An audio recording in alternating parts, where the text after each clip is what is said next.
Agradecemos su participación en el Simposio de Cirugía Vascular, del cual seré moderador. El simposio será desde las 2 de la tarde hasta las 5 de la tarde y disfrutaremos de conferencias dictadas por excelentes y reconocidos conferencistas nacionales e internacionales, los cuales hacen parte de la sociedad CELA, que es la Sociedad de Cirujanos Endovasculares de Latinoamérica.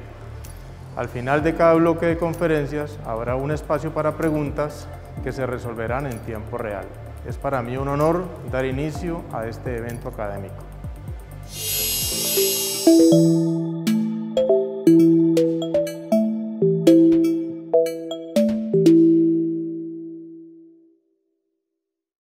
Muy buenas tardes. Desde Colombia les damos la bienvenida a todos los médicos de Latinoamérica y del mundo, porque hay gente conectada también de Europa y Estados Unidos. Es para nosotros y para la Fundación Valle del Lili un placer y un honor tener a todo este grupo de especialistas, amigos y excelentes médicos de Latinoamérica y de Estados Unidos. En nuestro primer bloque, que va a ser de enfermedad arterial periférica, este bloque lo va a empezar el doctor Carlos Vallejo con la charla de tratamiento de la arteria femoral superficial, cuándo y cómo. El doctor Carlos Vallejo es cirujano vascular de la Clínica Universitaria de Colombia, Clínica Country de la Universidad de Bogotá. Adelante, Carlos, y de nuevo bienvenido y un abrazo. Hola, buenas tardes, ¿qué tal? Les agradezco mucho esta invitación, especialmente a Juan Pablo Carbonell y a toda la Fundación Valle del Lili por esta cordial invitación. Me complace mucho estar aquí rodeado de este panel de personas que trabajan mucho en el campo de cirugía vascular periférica y que seguramente nos van a compartir sus experiencias. El tema que nos convoca el día de hoy, por donde debo yo empezar, es por el tratamiento de la arteria femoral superficial. ¿Cómo y cuándo me ha pedido Juan Pablo que hable de este tema? Y realmente para mí es, primero que todo, apasionante, y segundo, pues da para hablar mucho. Yo creo que en estos 15 minutos vamos a tratar de hacer un approach desde el punto de vista de la terapéutica y espero contar con el concurso de mis compañeros panelistas. Yo voy a empezar. Pienso yo por cambiar un poco el nombre de arteria femoral superficial, yo prefiero llamarlo segmento femoropopliteo, porque realmente lo que encontramos es que no siempre encontramos una lesión circunscrita a la arteria femoral superficial, sino que la encontramos acompañada de lesiones, ya sea en la arteria femoral común o ya sea en la poplitea, de manera que yo prefiero llamarlo en bloque segmento femoropopliteo para fines de tratamiento y para fines terapéuticos. Aquí, como se dan cuenta, es una lesión que, si bien es cierto, tiene muñón y tiene una porción proximal de la arteria femoral superficial, sin embargo, la parte distal en la poplitea está perdida y seguramente los vasos intrapopliteos son muy precarios para emprender cualquier procedimiento. Acá otro caso igual, donde realmente los vasos receptores para un posible tratamiento son más complicados. Pero, ¿dónde está el problema de esto? ¿Cuál es la justificación del problema? La justificación del problema, como ya es sabido por muchos de ustedes, son las fuerzas que están afectando ese segmento femoropopliteo. Entonces tenemos todas estas fuerzas de torsión, de elongación, de compresión, que finalmente nos van a dar como resultado esto que vemos aquí en nuestras primeras fases, en los primeros inicios, hace unos 15 años o tal vez más, ya me dirán ustedes. Esto fue nuestro mayor enemigo, fue nuestro mayor problema, que, si se quiere, hizo que la terapia endovascular del segmento femoropopliteo casi que fuese prohibitivo y casi que fuese proscrito, porque el resultado final era esto, y la arteria femoral se volvía como una especie de destructor de stents que le ponían ahí, y obviamente los stents y las fracturas daban como resultado la reestenosis. Entonces, esos aspectos anatómicos que ya los mencionamos hay que entenderlos como un todo, como un segmento femoropopliteo y no como unas lesiones aisladas, que también las hay, obviamente. Dentro de toda esta problemática, nuestro peor enemigo es la reestenosis. Estos casos empezamos a verlos cuando hicimos tratamientos al principio, donde hacíamos tratamientos de grandes segmentos, de grandes longitudes, y finalmente lo que obteníamos era una reestenosis y teníamos que intervenir múltiples veces al paciente y empezamos a tener problemas en este sentido. Entonces, esto se trata de encontrar unas herramientas realmente, unas vías de acceso que nos permitan llegar, que nos permitan cruzar esa lesión. Aquí tenemos vías anterógradas, retrógradas, combinadas. Necesitamos elementos y herramientas para el cruce, que es muy importante, ya sea por vía endoluminal, por vía subintimal, y necesitamos mejorar nuestras permeabilidades. Entonces, afortunadamente, esto ha ido cambiando progresivamente y ha ido mejorando muchísimo nuestras herramientas disponibles. Entonces, para responder esta pregunta, ¿cuándo tratar el segmento femoropopliteo? Ya está la respuesta, fácil, me he demorado 5 minutos y bien pueden ustedes proseguir con el evento. Es más, les doy más tiempo a los demás expositores. Sin embargo, debo decir que siempre y cuando exista la indicación clínica, nosotros no somos maquilladores de arterias ni tratamos lesiones, por ejemplo, como este tipo de lesiones largas, ¿cierto? Sin clínica, este paciente puede tener una distancia caminada sin dolor de 300 o 400 metros y tiene 85 años y luego esto no está indicado hacerle ningún procedimiento. Eso lo sabemos, pero vale la pena responder con ese tipo de argumento esta pregunta. Entonces, siempre las indicaciones, isquemia crítica, esta es nuestra principal indicación para tratar el segmento femoropopliteo. Sin embargo, hay otras gamas en los síntomas, que son la claudicación rápidamente progresiva o incapacitante o la falla en el tratamiento médico. Sin embargo, pienso yo que hay que individualizar. Hay muchos grupos que tratan pacientes claudicantes. Ya lo dirá el doctor Miguel Montero, que seguramente va a hacer alguna aportación respecto a esto. Pero nosotros en nuestro grupo nos enfocamos un poco más en estas tres tipos de indicaciones. Ahora viene la pregunta, ¿cómo lo vamos a hacer? Entonces, lo principal es hablar de la vía. Nosotros finalmente tenemos un target aquí, que es una lesión. Nosotros podemos escoger la vía por crossover, por ejemplo, para cuando las lesiones son muy proximales, cuando hay lesiones de la arteria femoral común, y ya podemos hacerlo a través de crossover o a través de una punción directa sobre la arteria femoral común, como lo vamos a ver más adelante en algunos casos. Podemos escoger vía subintimal o vía intraluminal, ya lo vamos a ver, como les digo, más adelante. O podemos escoger la vía retrógrada también, que puede ser subintimal o intraluminal. Esas, digamos, son en cuanto a la vía lo que tenemos. ¿Y cómo escoger la vía? Realmente las condiciones anatómicas son muy importantes. Y en esto, para escoger la vía, es muy importante la morfología del CAP. Este concepto, pues realmente lo hemos visto que ha tenido mayor fuerza últimamente para escoger este tipo de vía que vamos a utilizar. Definitivamente parece ser que, por ejemplo, para las vías anterógradas endoluminales, estos serán la mejor morfología de CAPS, y para las vías subintimales, muy probablemente esta morfología, cuando vamos anterógrado, sea la mejor opción, en virtud, pues, de lo difícil que puede representar la estrategia de un cruce directo. Otras condiciones como la obesidad hace que sea difícil una función anterógrada, por ejemplo, con abundante panícula adiposo sobre la región inguinal. Las contracturas, una ingle irradiada, una ingle operada, puede hacer que eso sea un poco más difícil y luego tengamos que escoger una vía retrógrada. Esta morfología de CAP, por ejemplo, es muy favorable, como en este caso sería una tipo 2, para un acceso retrógrado, porque tiene esta morfología, pero eso lo vamos a ver más adelante.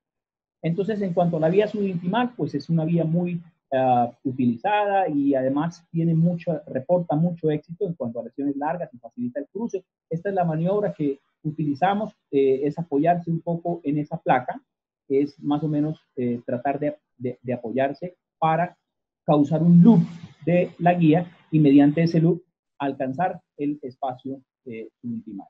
Este es otro ejemplo, soportado siempre con un catéter de soporte. En este caso, es un catéter Seeker y una guía 0.35 y a través de eso lograr el espacio subintimal y lograr cruzar la lesión. En términos sencillos y básicos, de lo que se trata es de entrar por este espacio. Sin embargo, siempre va a representar un desafío la reentrada.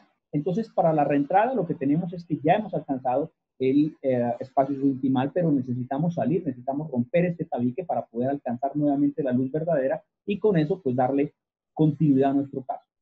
Este es un caso de una angioplastia hecha por vía subintimal. Fíjense ustedes, con un catéter de soporte, en este caso es un catéter Rubicon, con la típica morfología en loop de la guía. Sin embargo, fíjense ustedes que en la inyección de control, pues vamos en la ruta, sin embargo, claramente no hemos logrado entrar y estamos en el espacio subintimal aún. Entonces, de lo que se trata es de lograr alcanzar eso. Para ello tenemos algunas herramientas. Tenemos algunos aparatos de reentrada. Este es el aparato INPIR de Medtronic, que lo que utiliza es un sistema de de balón que se infla y hay un puerto por donde sale esta guía. Ya lo vamos a ver más adelante. Este es el aparato, el off-road de Boston, el Pioneer de Vulcano y el Outback de Cordis, que son los que más se utilizan para este fin. Este es un ejemplo de un caso hace poco hecho con el PIR, donde se ve que aquí se alcanza, estamos subintimal y aquí se alcanza el espacio nuevamente logrando avanzar la guía 014 que trae este dispositivo. Sin embargo, hay ocasiones en las que, por ejemplo, va uno subintimal y con una simple maniobra de retirar la guía y volverla a poner, entramos en el espacio endoluminal, con lo cual se facilita mucho más lograr. Algunas maniobras que sirven, esta maniobra que yo digo es el aparato de entrada de los pobres, que es modificar un poco la punta de la guía por la parte rígida y lograr, como lo pueden ver ahí, negociar, lo llamo yo, ese espacio para lograr entrar nuevamente. No estamos frente a un nuevo aparato de reentrada, pero claramente es una opción que muchas veces no tenemos toda la disponibilidad de todos estos aparatos que le he mencionado y se convierte en una herramienta útil para él. Esta es la vía anterógrada que utilizamos normalmente, una función. En este caso, pues como hay un buen muñón, pues podemos utilizar todo el introductor. Sin embargo, a veces cuando las lesiones son muy hostiales, como en este caso, lo que hay que hacer es poner la mitad o 3 centímetros de introductor con el fin de negociar sobre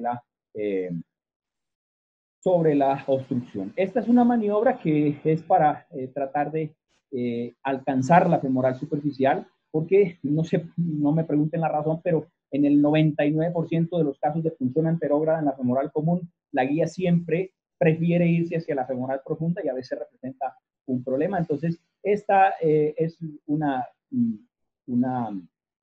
forma, digamos, de entrar a la arteria femoral superficial con una simple maniobra con las guías que nos traen los introductores normalmente. Y entonces, en cuanto al acceso retrógrado, pues lo que debemos decir es que lo utilizamos una vez que la vía anterógrada se ha agotado, depende de la morfología del CAP. Antes utilizamos sets de microfunción. Sin embargo, últimamente los casos los estamos haciendo sin introductor, con guía 014, microcatéter. Yo lo hago bajo road mapping siempre, pero hay quienes lo hacen guiado por ultrasonido. Fíjense ustedes cómo aquí, por ejemplo, en la vía anterógrada veníamos por una vía completamente diferente y cuando lo hacemos por vía retrógrada entramos a la ruta verdadera del vaso. Siempre con road mapping en el caso que se pueda, pero a veces cuando los pacientes están sin anestesia o con anestesia local, a veces es un poco complicado porque se mueven. Sin embargo, de preferencia lo hago siempre ahí. Lo otro es que anatómicamente yo prefiero ir un poco más arriba de la arteria, en la arteria tibial anterior, más que en la pedia, porque en la pedia el hueso y esta disposición de la grasa subcutánea hacen que de pronto la arteria baile un poquito, entonces prefiero siempre ir un poco más arriba. Este es un caso de acceso retrógrado por vía tibial posterior. Aquí se puede ver cómo por roadmap se logra avanzar la guía y bueno, ya lo que viene es balón y permeabilizar el vaso. No me voy a detener mucho en esto por cuestiones de tiempo. Este es un caso retrógrado hecho por la tibial posterior, cuando hay lesiones largas, donde no hay CAP, donde no hay un muñón adecuado para progresar. Entonces, con unos muy buenos vasos distales, de lo que se trata es de hacer una función siempre, en el caso mío, como les digo, guiado por roadmap y luego un catéter de soporte, una guía 014 y llegar preciso al sitio donde debería estar el origen de la arteria femoral superficial y de esa manera lograr hacer esta maniobra de enlazarlo, hacer una maniobra de true and true y generar ya, si me permiten el término, un riel entre la tibial posterior y el acceso, en este caso crossover, que hicimos para poder por ahí pasar todos los balones y por ahí hacer todo el procedimiento. Fíjense ustedes cómo hemos descubierto el stamp, luego cambiamos la orientación de la angioplastia con un catéter quick cross de soporte, le damos completamente la vuelta para cambiar la orientación y hacer la angioplastia ahora sí desde lo proximal a lo distal. Y el resto, pues ya los balones, el resto ya es la angioplastia. Esto simplemente es para referirme un poco al approach. Esto es el introductor acá en esta parte, que luego lo solucionamos cuando lo retiramos con un balón y este ya es el resultado final de la angioplastia. Como les digo, no es mi intención mostrar tanto el resultado, sino el tipo de acceso. Bueno, esto es como abordamos el paciente. Fíjense que es un paciente que tiene un abordaje crossover y un abordaje por la tibial posterior, y un paciente bastante complicado con un bypass que falló. Esto simplemente es para decirle que los accesos retrógrados venimos estudiándolos desde realmente hace mucho tiempo. Es un artículo de 2011 a 2013, publicado en 2015, ya con muy buenos resultados. Este es el estudio del grupo de Larry Díaz en Michigan, donde proponen este abordaje que le llaman TAMI, que es un abordaje mínimamente invasivo retrógrado con sus primeros 23 pacientes, que reportó realmente una vía muy útil, con unos muy buenos resultados, funciones exitosas en el 100% y una vía realmente segura y eficaz para tratar este tipo de pacientes. Esta es una revisión sistemática publicada en 2018, fíjense ustedes, con 14,000 artículos revisados y realmente con un gran número de publicaciones, donde realmente es un método eficaz, seguro. 19 artículos se escogieron para esto, y fíjense ustedes cómo realmente la vía preferida para la función es la tibial posterior. Yo prefiero la tibial anterior, ya me dirán ustedes cuál es su preferencia, pero aquí esta es la más elegida. La conclusión es que este abordaje retrógrado facilita, favorece las intervenciones que son, digamos, de mucha longitud y muy calcificadas. Este sí es un caso, un ejemplo de un paciente con un muy buen CAP distal para retrógrado.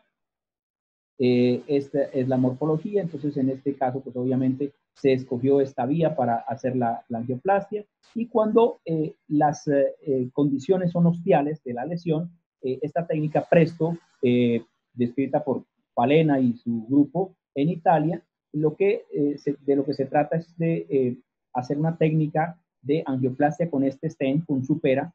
Ustedes saben que el stent Supera, pues tenemos siempre muy claro dónde empieza, pero al desplegarlo, el aterrizaje, digamos, del stent es errático. Entonces cuando las lesiones son hostiales se hace muy complicado, y esta es una técnica para hacerlo de forma retrógrada. Entonces, con base en esa técnica, lo que hicimos en este caso fue una punción, en este caso de la arteria tibial anterior de la pedia. Logramos pasar esta vía 014 con un acceso sin introductor. Luego, con un catéter de soporte, con un catéter Rubicon, lo que hacemos es entrar a ese muñón que ya sabemos que era muy favorable, y empezar a negociar con la estenosis, con la oclusión, en este caso por vía subintimal, y logrando más adelante encontrar ese muñón que estaba perdido, y luego hacer una maniobra true and true nuevamente para lograr intercambiar las guías y lo que viene. Esto ya es el balón, y luego de aquí es el stent Supera subiendo a partir de un acceso 6 French por abajo, y el despliegue del stent en este caso, de toda el área comprometida. Y finalmente, este es el resultado final, donde se logra completamente solucionar el tema de esas. Stents, ¿qué stents elegir? Eso pues realmente hay mucho de esto, pero yo voy a resumirlo diciendo que los dos stents más utilizados son estos, junto con Silver PTX. Lo que pasa es que los he subrayado especialmente porque estos dos stents están diseñados para el segmento femoropopliteo, mientras que Silver aún es para arteria femoral superficial. Sin embargo, hay muchos en el mercado, muchos estudios, algunos de permeabilidad a largo plazo. Viavan está muy bien en estos segmentos también. Sin embargo, esto es lo que más utilizamos. Sin embargo, cuando tenemos este tipo de lesiones, nos vemos enfrentados a qué camino debemos tomar. Le hacemos aterectomía, hacemos una angioplastia simple, tecnologías liberadoras de fármaco, o acudimos al bypass. Entonces, la idea es que no debemos llenarnos de argumentos para hacer esto con plena conciencia. 2018 este metaanálisis que me parece muy interesante porque revela mediante 29 estudios que la mayoría de estudios nos ponen a pelear frente a angioplastia simple, con stents liberadores de fármaco, con stents cubiertos, con balones. Estos son los que más tienen número de pacientes en este estudio, pero lo relevante de este estudio es que aparte de que ponemos a pelear, digamos, en la batalla a todas las herramientas posibles, balones con droga, stents con droga, stents cubiertos, ¿cierto? Realmente los estudios casi ninguno, excepto el de Silver PTX, tiene un seguimiento a 60 meses, los demás están cerca entre 1 y 2 años, y realmente esto pues realmente no nos brinda tanta información. Fíjense ustedes cómo al año, todo es mejor. Todo tiene muy buena permeabilidad, todo está muy bien en términos de restenosis, en términos de tiempo libre de reintervención, todo funciona bien antes de la, ¿cierto? Frente a una angioplastia convencional. ¿Qué llama la atención aquí? Llama la atención que en términos de mortalidad, los dispositivos liberadores de fármacos, sobre todo el stent, tiene una importancia aquí. Ahora, me pregunto yo, ¿tendrá que ver esto con el señor Konstantinos Katsanos? Se lo dejo a ustedes para que ustedes lo vayan analizando. Este es otro caso donde quiero enseñarles básicamente un caso bastante calcificado, con mucha colateralidad, con esta morfología de CAP, que si bien es cierto, es muy buena para anterógrado, realmente tiene unas colaterales que hacían que la guía se fuera muy fácilmente para allá. Este ya se los había enseñado, la forma de cruzar la lesión. Este es un aparato de aterectomía Rotarex de la compañía Straub Medical, muy pronto de BD, donde lo que hacemos es tratar de erradicar, remover la mayor cantidad de placa mediante este aterótomo que es de función rotacional, logrando extraer la mayor carga de ocupación sobre el segmento fluido y desenmascarar la lesión primaria o hacer que el segmento a tratar sea un poco más corto. Lo que viene aquí ya una vez permeabilizado es preparar el vaso con los balones, predilatar con estos balones antes de pensar en qué vamos a utilizar para terminar el tratamiento.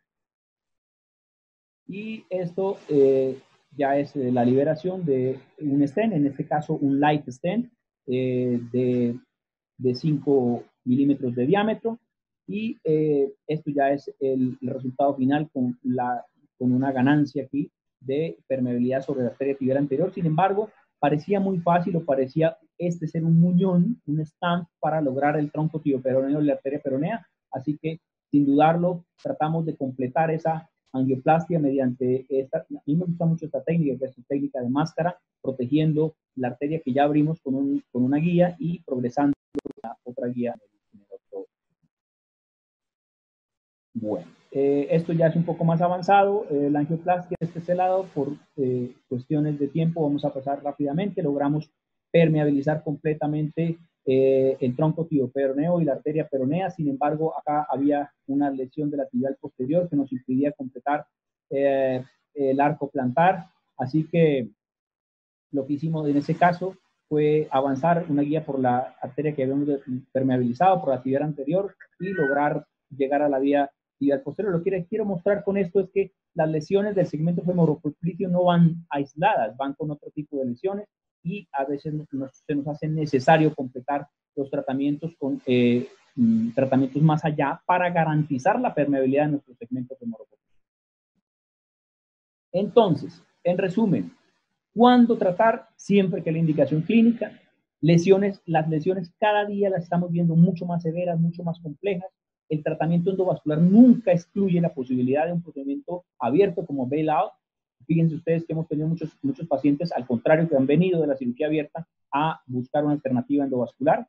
¿Y cómo hacerlo? Pues actualmente contamos, esto sí que ha tenido desarrollo en los últimos años, las herramientas, los elementos, aterótomos, stents con mayores permeabilidades. Si hay algo que ha avanzado en los últimos 4 o 5 años, ha sido la terapia endovascular para el segmento femoropopliteo. Y hoy tenemos una mayor tasa de éxito con estos procedimientos endovasculares que antes eran prohibitivos, o que antes eran indicación absoluta de tratamiento abierto, incluso la amputación se volvía un tratamiento también. Entonces, con esto estamos logrando mayor salvamento de la extremidad y estamos ofreciéndoles más opciones a los pacientes que han sido catalogados, entre comillas, como no option. Así que este es el mensaje que quiero dejarles.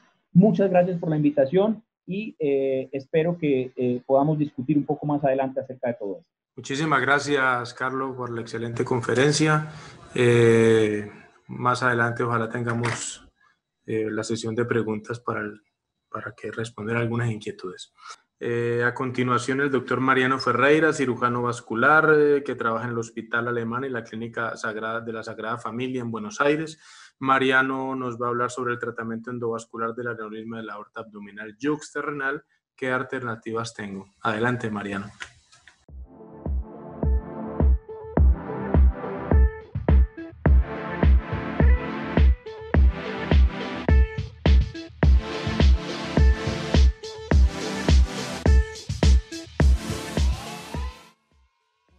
Buenas tardes.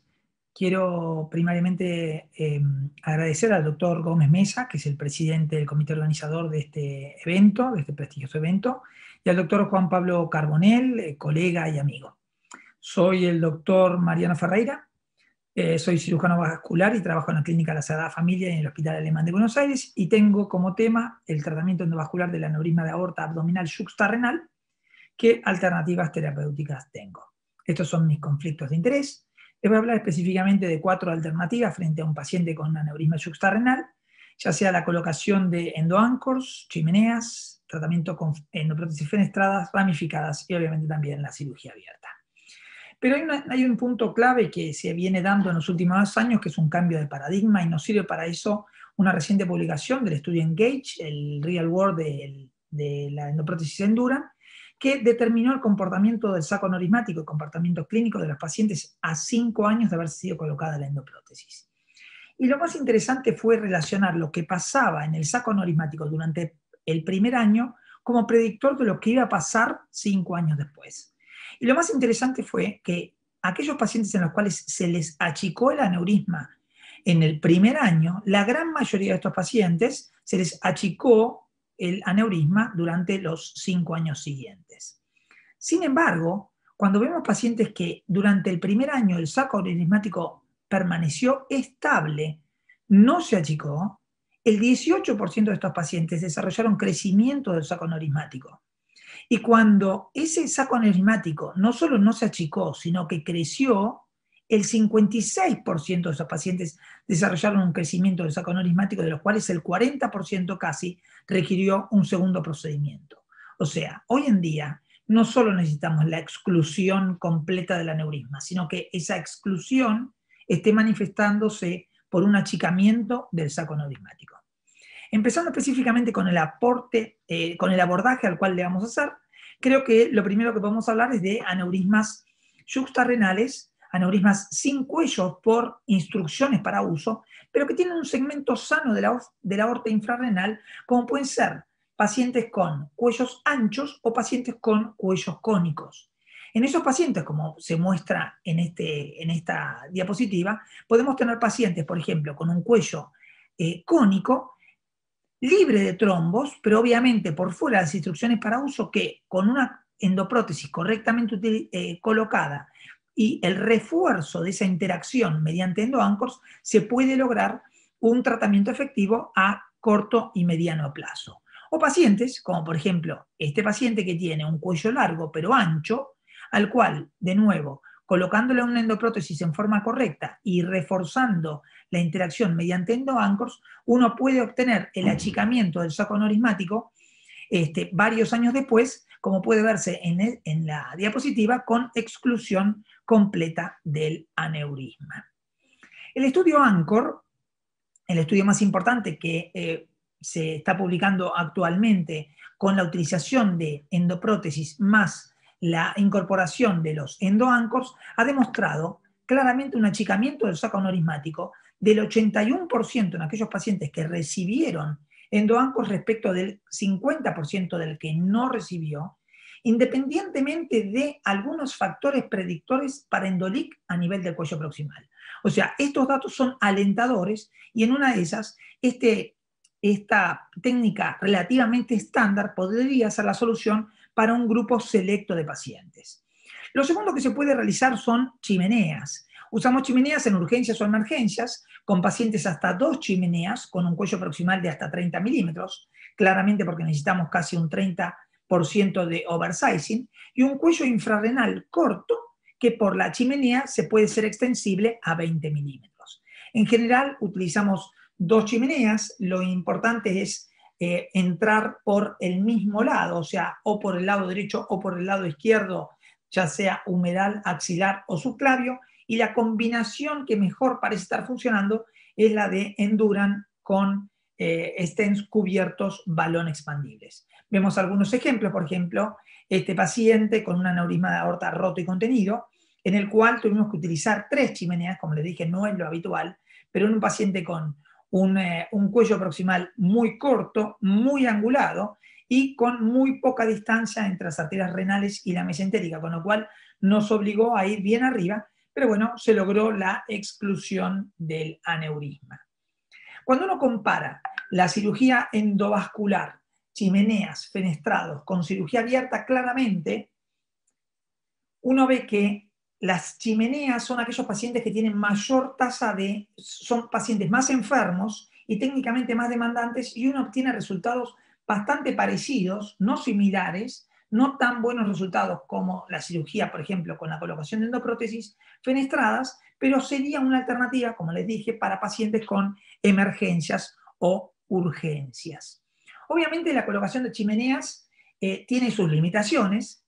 La distancia entre la arteria renal más baja y la arteria mesentérica superior de menos de 15 milímetros implicaría un incorrecto sellado y por lo tanto los estudios recientes sobre chimeneas, especialmente el registro Pericles, contraindica o mejor dicho muestra una mayor tasa de complicaciones, llámese endolix u oclusión de ramas para anatomías inadecuadas.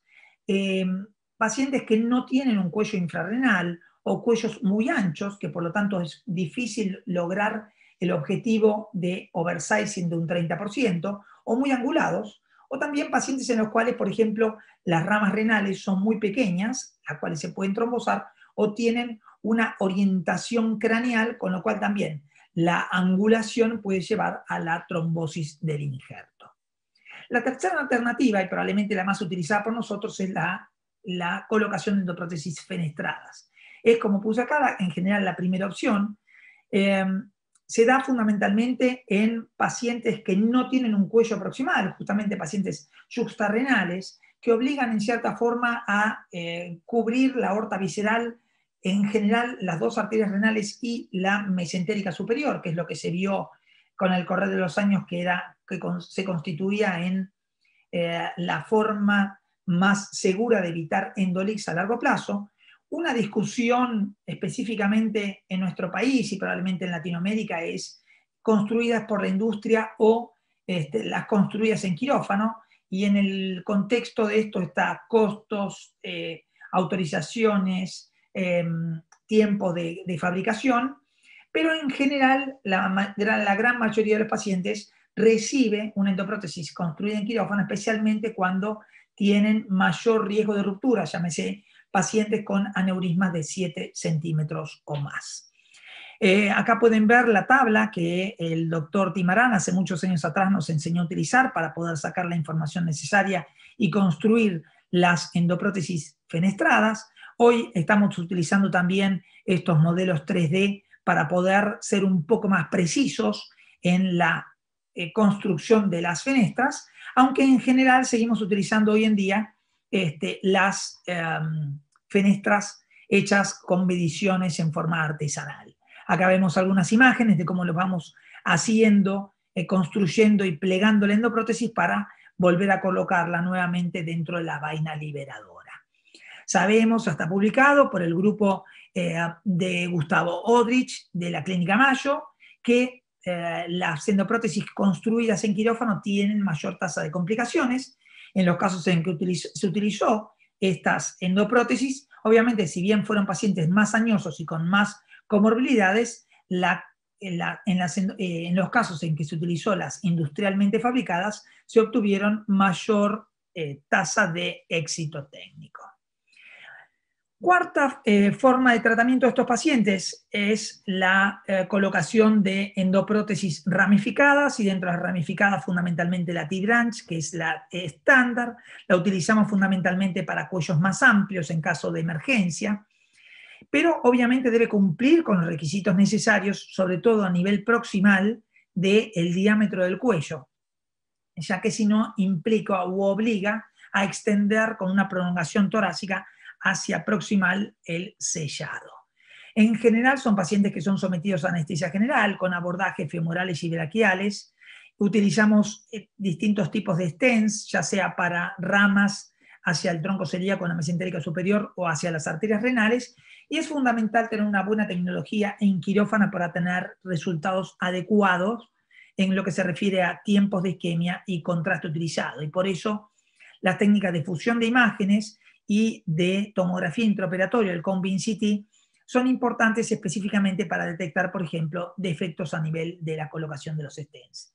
Vemos algunos pacientes en donde la anatomía obviamente no es la más favorable, pacientes, por ejemplo, este paciente que tiene la hepática saliendo de la aorta, estenosis en ambas arterias renales, bien hacia dirección hacia posterior, con aneurismas muy grandes. Sin embargo, esta endoprótesis es bien maleable en el sentido que nos permite incluso trabajar con anatomías bastante desfavorables. Obviamente, cuando uno habla de aneurismas yuxtarrenales, como es el caso, uno tiene que estar pensando que este tipo de endoprótesis obliga a una mayor cobertura, a un mayor compromiso de la aorta supracelíaca. Por lo tanto, podríamos aumentar el riesgo de paraplegia en forma innecesaria si pudiera haber otro tipo de alternativa endovascular.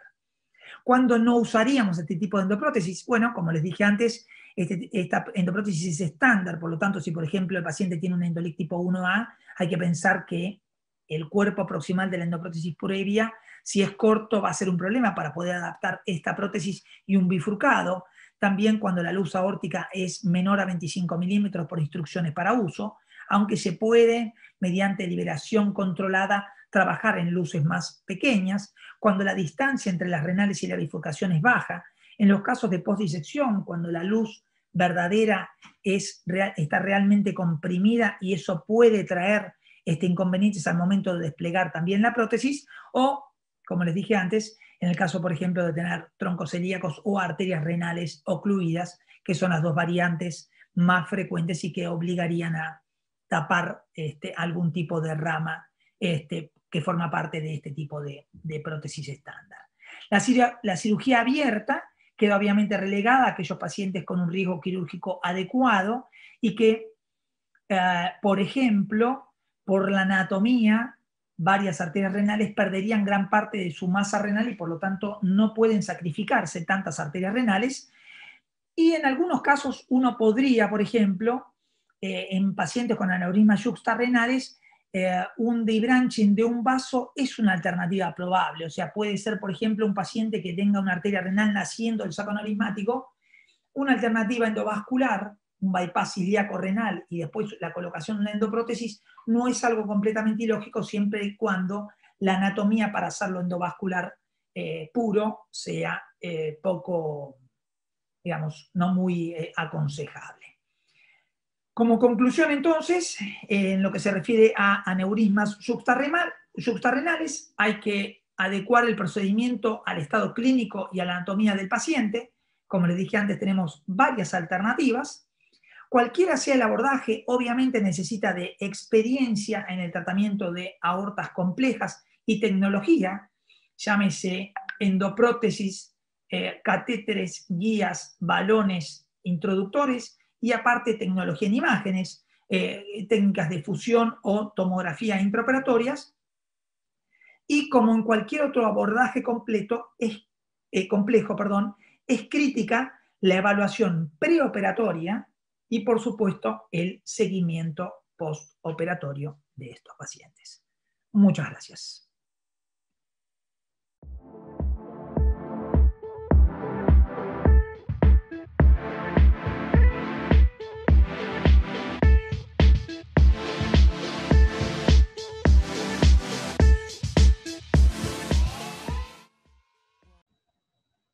Muchísimas gracias, doctor Mariano Ferreira, por su excelente conferencia y por mostrarnos las diferentes alternativas para tratar adecuadamente a los pacientes con aneurisma yuxtarrenal. Muchísimas gracias, Mariano. A continuación, y para terminar este bloque, estará con nosotros el doctor Vicente Riambao. El doctor Riambao es cirujano vascular, jefe del Servicio de Cirugía Vascular del Hospital Clínico de Barcelona, expresidente de la Sociedad Europea de Cirugía Vascular, y nos presentará la actualización en el manejo de la disección de aorta aguda tipo B. Adelante, Vicente, y un gusto tenerte con nosotros. Muy buenas tardes en este lado del mundo. Aquí son bastante avanzada la noche, pero será un placer compartir con vosotros algunas ideas y algunos conceptos sobre la disección no complicada tipo B, que siempre sigue siendo un tema bastante controvertido y actual. Creo que estáis viendo mi pantalla, ¿no? ¿Es correcto? Sí, Vicente. Muy bien, estas son mis declaraciones de conflicto de interés potenciales para esta presentación y evidentemente empezaremos un poco para situarnos en de lo que vamos a hablar. Vamos a hablar de las disecciones tipo B. Estas disecciones, si seguimos un poco la información que procede de la literatura, de cada 100 disecciones tipo B, según AIRA, el registro internacional más importante que existe sobre esta patología, un 55% serán no complicadas y un 45% serán complicadas al inicio de los síntomas de esta disección. Durante el ingreso, aproximadamente, durante el ingreso hospitalario, entre un 10 y un 13% de las no complicadas pasarán a ser complicadas, con lo cual va aumentando el número de complicaciones en los primeros 10, 14 días post inicio de los síntomas. Posteriormente, si nos fijamos en la literatura procedente del INSTIT Trial XL, sabemos que a los 5 años hasta un 46% de las no complicadas pueden presentar algún tipo de complicación aórtica, con lo cual al final del tiempo nos vamos a encontrar que tan solo de las 100, una cuarta parte serán no complicadas y un 75% serán complicadas en algún momento. La gracia estará saber, no de las complicadas iniciales, que es fácilmente identificable, sino de aquellas que han sido no complicadas al principio, cuáles realmente van a ser las que se van a complicar. Son este 50% de las no complicadas que van a ser complejas o complicadas en el posterior, a los cabos de los 5 años, las que nos interesaría identificar para poder tratar de forma endovascular precoz.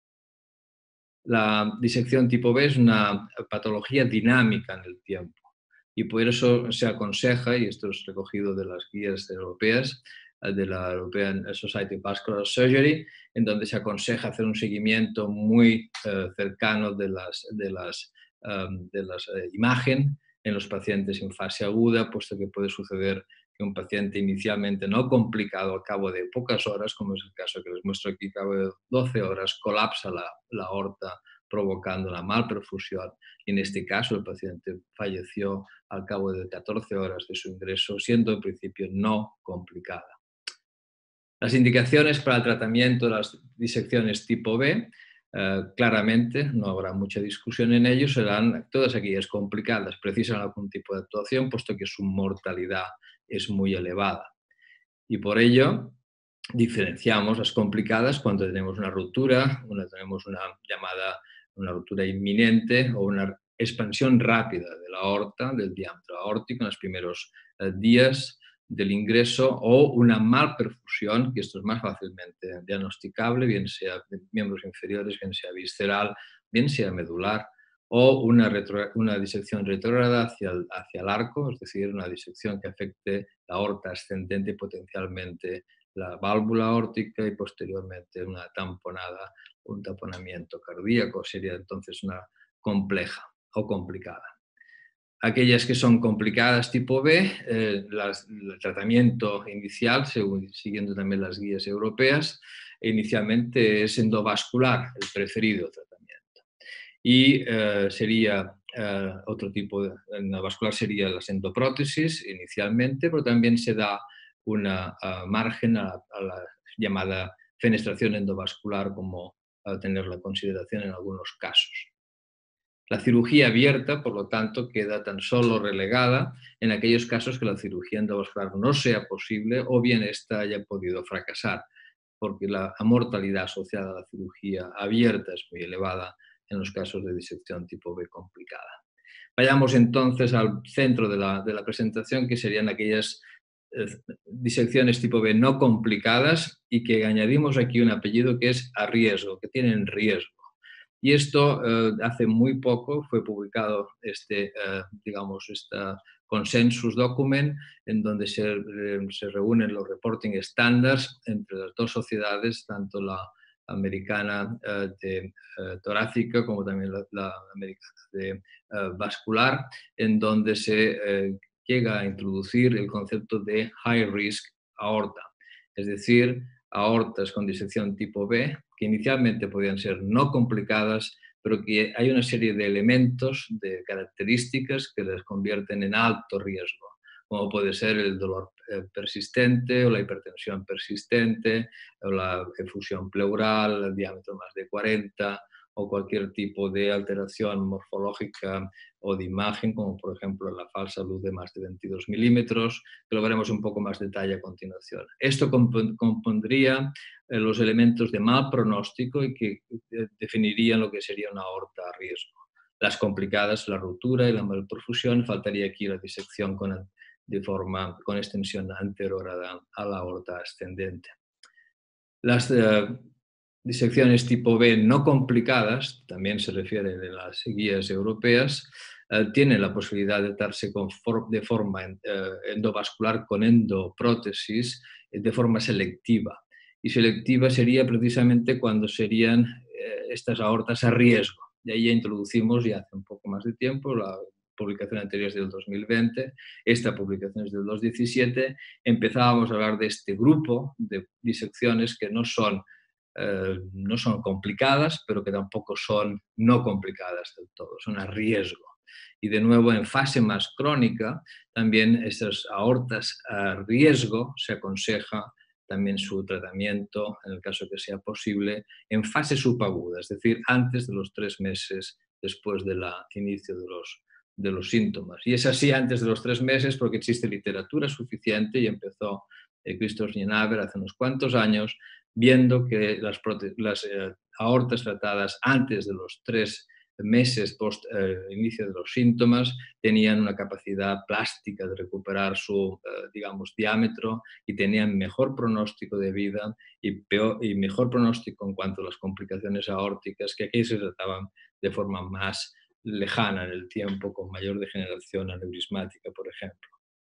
También se sabe, y esto es más reciente, este mismo año, creo que fue el mes pasado, se han publicado también este paper de Corea, en donde se demuestra que tratar las disecciones en fase subaguda, después de esos 14 días, es mejor que tratarlo bien en fase muy aguda o en fase muy tardía en términos de mortalidad aórtica o de complicaciones aórticas o de eventos aórticos. No tanto así en caso de reintervenciones en la aorta, que ya, como veis en la figura de la derecha, en el Kaplan-Meier, las líneas van más unidas, pero sí que hay diferencias cuando tratamos la aorta disecada tipo B no complicada, después de los 14 días y antes de los 3 meses es mejor que no hacerlo de forma bien aguda o bien de forma muy crónica.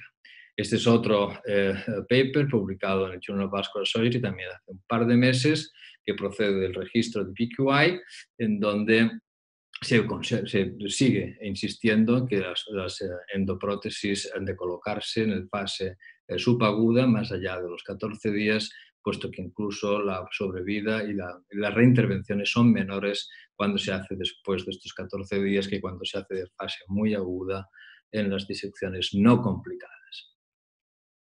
Por lo tanto, diríamos que la indicación para endoprótesis, del tratamiento endovascular con endoprótesis de disección no complicada, en aquellas que son de alto riesgo o aortas a riesgo. Y estos son las que algunos elementos que vamos a describir ahora. Ya se sabe desde hace mucho tiempo que aquellas aortas de más de 40 milímetros al inicio tienen mal pronósticos, que tienen la falsa luz perfundida, con falsa luz perfundida y además que tengan una entry tier en la zona alta de la aorta torácica. En combinación entre estos tres elementos tienen mal pronóstico. La llamada falsa luz parcialmente trombosada también tiene un mal pronóstico porque se tapan la posible descarga de esta luz falsa, y esto coincidirá luego con otro tipo de ensayo que se ha hecho más recientemente por Evangelista, que lo veréis a continuación. Las luces de más de 22 milímetros de diámetro en la parte alta de la aorta, al inicio de los síntomas, tienen mal pronóstico, al igual que los tiers, que las entradas proximales de más de 1 centímetro de diámetro, tienen mal pronóstico. Esto está publicado también por mi amigo Arturo Evangelista en el Circulation hace unos años. Dicen que también las que son espirales tienen peor, la forma espiral peor comportamiento, que son más bien paralelas. Dicen que las que tienen la luz, el defecto intimal, la concavidad de la aorta, es decir, la curvatura menor, tienen peor pronóstico que las que tienen en la parte externa. Esto es un estudio también de Evangelista, en donde estudia los flujos con resonancia magnética, en donde se ve claramente aquellas aortas que tienen igualdad de flujo, tanto en la falsa luz como la luz verdadera, que es la imagen de la derecha. Estas perduran en el tiempo sin modificarse, tienen una entrada y una descarga que es totalmente equiparable y no ejerce ningún tipo de distorsión hemodinámica sobre la falsa luz, no crece. En cambio, aquellas que tienen entradas sin una buena salida, como es el caso de la izquierda, aumenta el flujo en la falsa luz, no teniendo salida hacia la luz verdadera, y provoca degeneración aneurismática. Este es el mismo tipo de sentido, entradas muy amplias con salidas muy pequeñas, o bien efectivamente también comportan aumento del diámetro de la aorta cada año, como podéis ver en las imágenes de la izquierda, 3 milímetros de diámetro de incremento en aquellas que tengan diferencias entre entradas y salidas de más o igual a 1 centímetro cuadrado. Que la entrada sea superior a la salida en 1 centímetro cuadrado, la suma de las salidas. Ojalá tengamos algunas pruebas de imagen que comprometan o que tengan información tanto morfológica como funcional, y que a partir de un software podamos tener todos estos elementos o factores registrados. Más marginalmente, el dedímero también se ha implicado, como el incremento del dedímero durante el ingreso como factor de mal pronóstico, al igual que imágenes en PET, PET-scan, que denotan actividad biológica o inflamación a nivel de la zona disecada, también tiene un factor de mal pronóstico, pero es más difícilmente de implementar en la vida real o la vida cotidiana, en la práctica médica diaria. Estos factores de riesgo fueron también en su momento publicados por nosotros en una revisión que hicimos en la revista Vascular, y finalmente en este año también, en el 2020, se compara en un metaanálisis el Best Medical Treatment versus el TIVAR más el Best Medical Treatment en las disecciones tipo B no complicadas, donde claramente el añadir el TIVAR nos da una mejor mortalidad, tanto inicial como también a largo término, pero cuidado, que nos da también mayor tasa de accidente cerebral, de stroke, y también mayor cantidad de complicaciones renales. Y esto significa que no es tan benévolo el TIVAR como lo queremos pensar algunas veces, y otras complicaciones que nada más hacen que añadir una palabra o una marca de atención antes de colocar el TIVAR, hay que estar justificado. Finalmente, para resumir, este sería el algoritmo que utilizamos en esta institución durante la disección tipo B aguda. Veamos si es complicada. Si es complicada, clarísimamente vamos a optar por un tratamiento endovascular. Si esto no es posible o bien fallase, iríamos a una cirugía abierta. En el caso de que no sea complicada, hacemos un control muy exhaustivo de imagen. Significaría a las 24 horas, a los 3 días, a la semana, y antes del alta haríamos seguimiento por imagen, y cualquier empeoramiento de imagen comportaría que tuviéramos que tener que actuar. Si, por ejemplo, diríamos que si la aorta no está en riesgo, es decir, no hay empeoramiento de imagen, seguiríamos con el tratamiento médico, pero si estuviera algún tipo de empeoramiento de la imagen, entonces haríamos un tratamiento endovascular o bien seguiríamos un tratamiento abierto si este fallase o fuera contraindicado. Finalmente, en conclusión, decirles que la disección complicada debe ser intervenida y esto se sabe que debe ser por vía endovascular preferiblemente en la fase de emergencia. El 50% de las disecciones no complicadas pueden llegar a complicarse durante el seguimiento. Sería y es muy interesante identificar estas aortas a riesgo, sería crucial para poder tratar a estos pacientes de forma precoz y evitar complicaciones a futuro. Estas deben ser consideradas tratamiento fundamentalmente endovascular en fase subaguda, es decir, antes de los 3 meses, aunque tengamos algunas limitaciones por la propia técnica del TIVAR, puesto que las endoprótesis quizá no sean las más adecuadas para este tipo de patología, puesto que no son todavía prótesis que sean dedicadas o específicamente diseñadas para disecciones en fase subaguda. Y con esto creo que hemos terminado. Muchas gracias de nuevo, Juan Pablo, por la invitación. Es un placer estar con vosotros. Siempre se aprenden cosas. He estado muy agradablemente escuchando los antecesores ponentes. Muchas gracias a todos. Muchísimas gracias, Vicente, por la excelente presentación y por la puesta a punto y de lo que se está haciendo con disección aórtica, que es un tema súper desafiante porque todavía hay muchas cosas que desconocemos. Muchísimas gracias, Vicente.